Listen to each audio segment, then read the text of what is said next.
అరుణ్ గారు ఎప్పుడైనా మీకు అనిపించిందా కాంగ్రెస్ వీడి అనవసరంగా బీజేపీలోకి వచ్చానే అనే ఫీలింగ్? నెవర్, ఏనాడు అనిపించలేదు. కాంగ్రెస్కి బీజేపీ రెండు జాతీయ పార్టీలే, మీకు వ్యత్యాసం ఎలా కనిపిస్తుంది రెండిట్లో? ఇప్పుడు చెప్పారు కదా, కాంగ్రెస్ పార్టీలో ఫ్రీడమ్ ఎక్కువ, ఎవరన్నా ఏదైనా మాట్లాడచ్చు. ఇప్పుడు ముఖ్యమంత్రి గారు మాట్లాడినట్టు ఈ భాషతో ఎవరు మాట్లాడరు భారతీయ జనతా పార్టీలో. అక్కడ వాళ్ళకి ఫ్రీడమ్ ఎక్కువ, ఏదైనా ఎవరినైనా ఎవరు ఇష్టం వచ్చినట్టు వాళ్ళు మాట్లాడుతుంటారు. ఇక్కడ ఎదుటివారిని గౌరవించి మాట్లాడడం అనేది ఒక పద్ధతిగా ఉంటుంది. రాజకీయ విమర్శలు అనేవి రాజకీయ పరంగానే ఉండాలి. వ్యక్తిగతమైనటువంటి విమర్శలు అనేటివి చేతగాని వాళ్ళు చేసేటటువంటి వ్యక్తిగతమైనటువంటి విమర్శలు. బీజేపీ స్వేచ్ఛగానే ఉన్నారా మేడం? 5 ఏళ్ల క్రితం జరిగిన ఒక సంఘటనకు సంబంధించి ఆడియో వినిపిస్తాను దానికి.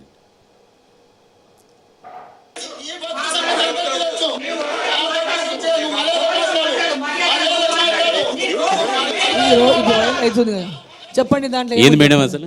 చెప్పండి దాంట్లో అప్పటి నుంచే మీ వైరం ఏంటి మేడం?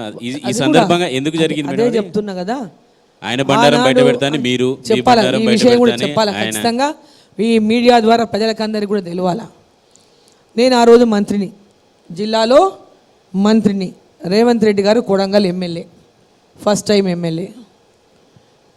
సో ఆ రోజు అక్కడ అభివృద్ధి కార్యక్రమాల కోసం నేను జిల్లాకి వెళ్ళిన, ఆ నియోజకవర్గానికి వెళ్ళిన.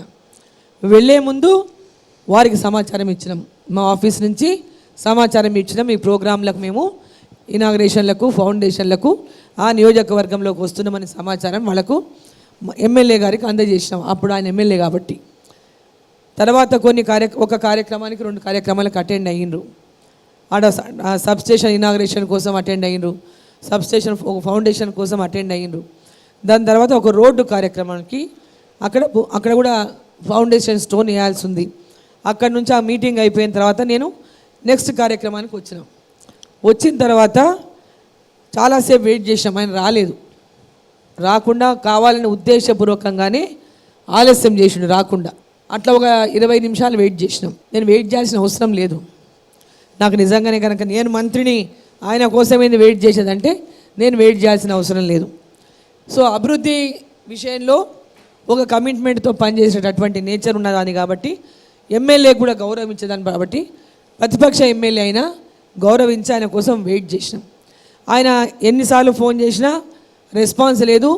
దానికి రావడానికి ఇష్టం అంటే కావాలనే ఉద్దేశపూర్వకంగా ఆలస్యంగా చేస్తుండే అర్థమైపోయింది. అక్కడ అర్థమైన తర్వాత మేము కొద్దిసేపు వెయిట్ చేసి దానికి అక్కడ టెంకాయ కొట్టి పూజ చేసేసి బయలుదేరి వెళ్ళిపోయిన తర్వాత అక్కడ వాళ్ళు ఆయన మళ్ళీ మనుషులతో వచ్చి దాన్ని కూలగొట్టేసిండు. సందర్భం అది కాదు. ఆ సందర్భంగా మీరేమో రేవంత్ రెడ్డి నీ బండారం బయట పెడతా అంటారు, మీ బండారం బయట పెడతామని రేవంత్ రెడ్డి బండారం బయట పెడతాను.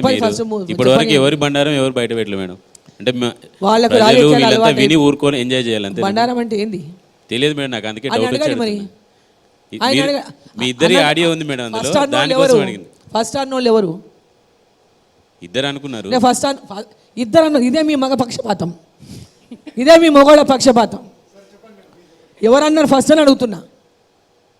ఆయన అంటే అనిపించుకోవాలా? నేను ఎందుకు అనిపించుకుంటానండి? ఎందుకు అనిపించుకోవాలి? నేను తప్పు లేనప్పుడు ఎందుకు అనిపించుకుంటా? నేను అనిపించుకోను. నేను తప్పు చేస్తే డెఫినెట్గా సారీ చెప్తా. కానీ నీకు ఇష్టం ఉన్నది అంటావంటే అనిపించుకుంటానా నేను? తెలంగాణ కాంప్రమైజ్ కాదు అట్లా. రాష్ట్రం అంతా కూడా కాంగ్రెస్ వర్సెస్ ప్రతిపక్షాలు అన్నట్టు పోటీ జరుగుతుంది. మహబూబ్ నగర్కి వచ్చేటప్పటికి రేవంత్ వర్సెస్ డీకే అరుణ్ లాగా ఉంది. ఆయనేమో పండబెట్టి తొక్కుతా అంటారు, మీరు ఎక్కడ తొక్కుతా రారా చూద్దాం అని మీరు అంటున్నారు. ఎందుకు మీ ఇద్దరు పర్సనల్గా తీసుకుంటున్నారు ఇక్కడ? ఇప్పుడు మీరు చూసిండ్రు మీటింగ్లో, నేను ఎక్కడైనా నా వైపు నుంచి ఏదైనా మాట తప్పు మాట వచ్చింది ఒకటి చూపించండి. ఎక్కడైనా డీకే అరుణ ఏదైనా తప్పు మాట ఎవరినైనా మాట్లాడిందని మీరు చూపించండి. అంటే వాళ్ళంటే కూడా నేను ఊకోవాలంటే ఎట్లా అండి? ఇది అడగొద్దు అనొద్దని కాదు, ఎందుకు అనుకోవాల్సి వస్తుంది? మీ ఇద్దరు ఎందుకు అనుకోవాల్సి వస్తుంది? ఈడ కూడా రేవంత్ రెడ్డిని కూర్చోబెడితే, ఇద్దరిని కూర్చోబెడితే చాలా బాగుండేది. మీరు అటువంటిది ఒకటి ఏర్పాటు చేయండి. తప్పకుండా ఆయన రేవంత్ రెడ్డి పక్కన కూర్చోవాలి, నేను ఇక్కడ కూర్చోవాలి. ఆయన ఎందుకని చెప్పాలి, నేను ఎందుకని చెప్పాలి మేడం. తెలంగాణ ఇట్లా ఒక ముఖ్యమంత్రి స్థాయిలో ఉన్నటువంటి వ్యక్తి, మీరు నామినేషన్ వేసిండ్రు, ఇప్పటికి 5 సార్లు వచ్చిండు, ఈరోజు వస్తుండు 6వసారి. ఈరోజు మళ్ళీ వస్తున్నాడు కొడంగల్కి. 6 times ఒక ముఖ్యమంత్రి ఒక నియోజకవర్గానికి 6 సార్లు, ఈరోజు 6th time వస్తున్నాడు ఆయన. రాండి, ఎన్నిసార్లు అయినా వచ్చి ఇది వాళ్ళకు స్వేచ్ఛ ఉంది, వాళ్ళకి అధికారం ఉంది, 100 సార్లు కూడా రావచ్చు, దానికి విషయం కాదు. అంటే వాళ్ళు వచ్చినప్పుడల్లా ఒక మాట తిట్టేందుకు పోతున్నారని అడుగుతున్నాను నేను. డీకే అరుణ గురించి మాట్లాడితే దొరసాని అంటారు. దొరసాని అంటే ఎవరిని అంటారండి? ఎవరు అంటారు? నేనే దొరకు సానిని కాదు. నేను ఒక మామూలు రైతు బిడ్డను, ఒక రైతుకు బిడ్డను, ఓ రైతు కుటుంబానికి వెళ్ళిన. మేమేమి దొరలం కాదు అంటే వాళ్ళకి అవగాహన లేదని అర్థం. ఇక్కడ అవగాహన లేదు. గద్వాల అంటేనే నేనేదో ఆదిలక్ష్మి మహారాణి దేవమ్మ వాళ్ళ ఫ్యామిలీ అనుకుంటున్నట్టున్నాడు ఆయన. కాదు మేడం, అంటే చరిత్ర తెలియదు వాళ్ళకి.